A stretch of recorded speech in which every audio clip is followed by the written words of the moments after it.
So for the past couple of months, there's been something weighing heavily in my chest, and this thing has been bothering me and affecting me psychologically.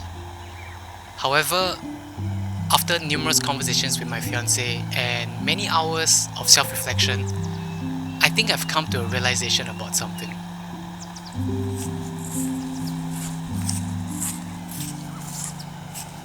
So you see, for the longest time, I've been struggling with two things: being a commercial DP and a filmmaker.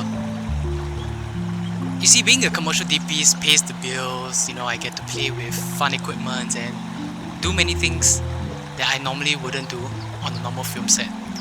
And the craft of it feels extremely different from what I thought it would be. You have client expectations, you have directors' expectations to meet, you have producers' budgets to meet, etc. etc. On the flip side, being a filmmaker is the exact opposite. You do things that you want to do, you tell stories visually, for me at least, the way that you want to do. However, it doesn't really pay the bills, and opportunities like this don't really come often. And I've always struggled with the idea of how can I do what I love, which is making films, and earn me money to get by like a commercial DP. And for years I've been trying to do that, and honestly I've come to a realization that it's very difficult to actually have both of these paths meet. But deep down in my heart, I actually knew which side I wanted to be, or rather needed to be, and that's being a filmmaker. On the side, I worked on scripts with friends, by myself, and trying to get these ideas from my head to the script and onto the screen. But most of the time, in fact this year, all of the time, the ideas just remain on the script. After applying and trying to pursue my passion as a filmmaker, sending countless pitch decks, working together with friends for 6 months, a year and a half, or God knows how long after I've decided to actually pursue this path, there was always no and emails of rejection over and over again, saying that this year's competition is tough and we are disheartened to tell you that you did not get selected. It's the same thing over the years and just coming from different people. And I know that people say that it shouldn't matter, but at the end of the day, it does weigh you down. After hearing no, your ideas, feel that the ideas that you have are not good enough, not marketable enough, or whatever the reason is, but it does weigh you down and it beats on your soul and your heart a little bit, and question yourself whether you're actually good enough. And I was left empty for the longest time because none of my ideas were getting picked up. I wasn't getting any jobs, so what do I do? And I gave myself excuses and I said, okay, you know what, let's just wait. The industry is bad, many people are not working. If they're not working, it's fine, right? To not do anything, to not find work. So I just waited and waited and waited for months and months and months, and it wore me down. It wore the loved ones around me down. However, all of this kind of changed later on.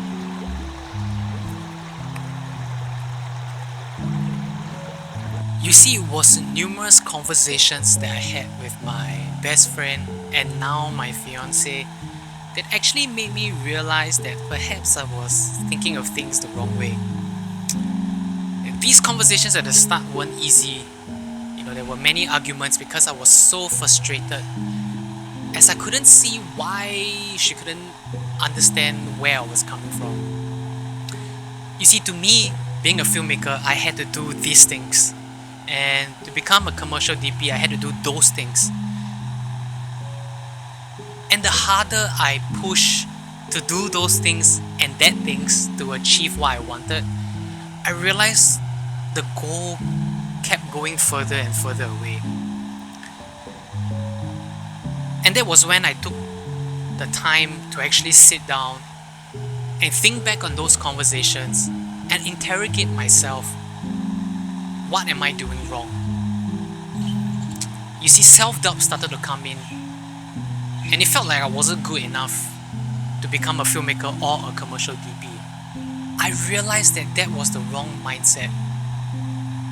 In fact, I was actually chasing things that weren't me in the first place. You see, At the core of it all, I simply just wanted to become a storyteller.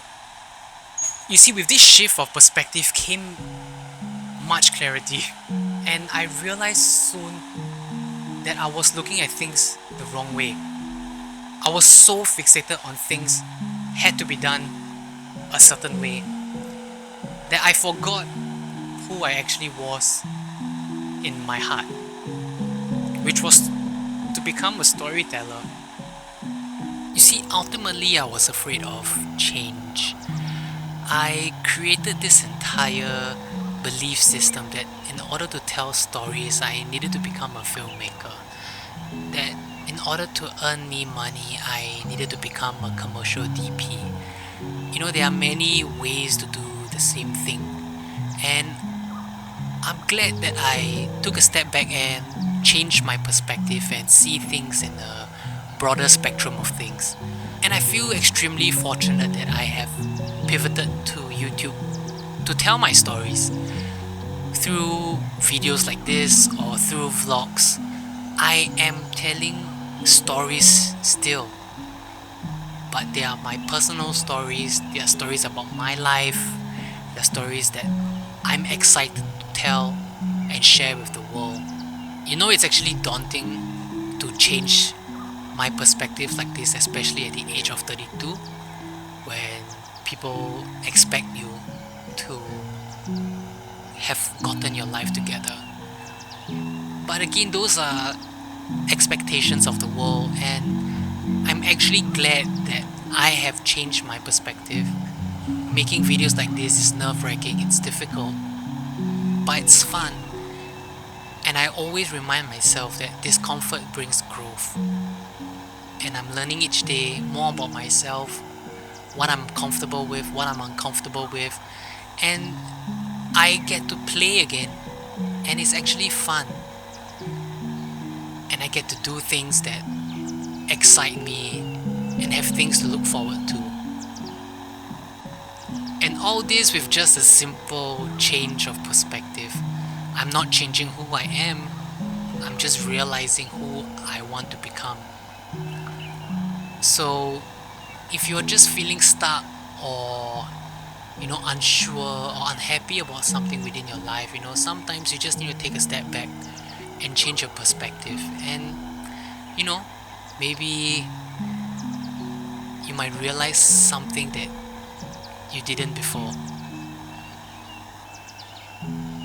So change your perspective. Okay.